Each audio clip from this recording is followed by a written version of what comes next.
Let's move on with retentions and teams. And I've picked two teams in this blog, and there might be a little link which we'll try and figure out as we go along. But a team that's been one of the most fascinating in the IPL because they started off being led by a very emotional, city-driven leader, then suddenly let go, built a team of very solid achievers, won the IPL twice, and now suddenly Kolkata Knight Riders are at the crossroads again.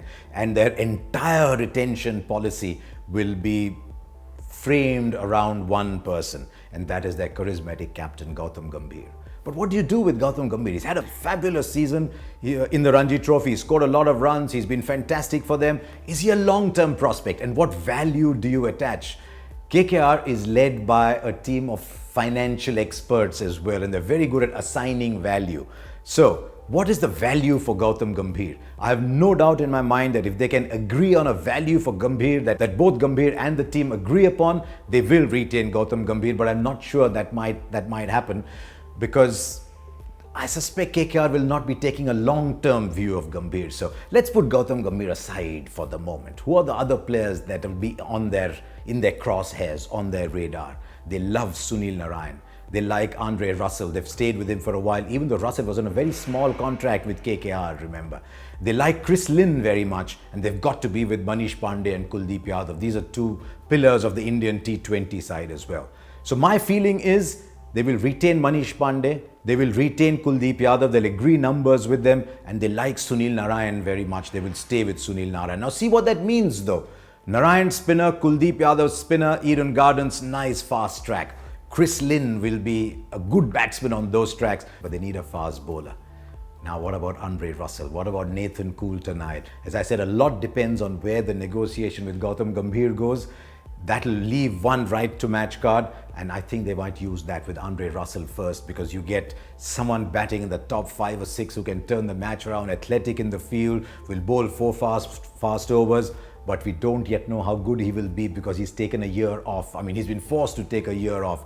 So a bit tricky for KKR, but KKR as a team are known to take very, very big, cold decisions. Letting go of Saurav Ganguly was one of the biggest decisions in the history of the IPL. They did that. Will they do that with Gambhir? We'll wait and see at the moment. But with KKR, that to my mind of all the franchises is going to be the decision to watch. Who do they go about it? And my view is if it's not Gambhir again with KKR, and I so wish it is because there's a very nice, strong, powerful bond between Gautam Gambhir and KKR, then these are the other that they will look at. What about Delhi Daredevils? What's the bond I was talking about? Delhi Daredevils was where Gautam Gambhir started before he moved to KKR. And Delhi Daredevils desperately need a leader. And I won't be surprised if Delhi Daredevils, if indeed Gautam Gambhir goes back into the auction, make a big bid for Gambhir to build a team around him. But look at who they've already got. Now, Delhi Daredevils have established a bit of a reputation for, you know, those magic slates that you get from time to time? You just go zoop, and it's gone, and Delhi Daredevils build a new team. And 2 years later, zoop, and Delhi Daredevils build a new team. And so you think of DD, and you don't think of a particular player because so many have come and gone. But if I was DD, I'd look very closely at some quality players that they've got. I'd look at Pat Cummins, Chris Morris first, because you look at players that you don't get in India. A bustling fast bowler who can really let it rip and can score runs at the end. My only concern with Cummins will he be tired after a long season? And Chris Morris, who gives you a strike rate of 150 with the bat in the last overs and gives you 4 overs consistently. Then I'll say, do I go Quinton de Kock? Do I go Shreyas Iyer? Do I go Rishabh Pant? I'm not particularly keen on Rishabh Pant, I must admit. I might go Shreyas Iyer first. Because with Rishabh Pant, strange things have happened in 2017. I mean, that completely exasperating, unbelievable decision by Delhi to make him captain. Here's a young man who's trying to find his feet, he's struggling, he's been in the India side, he's been out, he's not scoring enough runs for India A, and you make him captain of Delhi.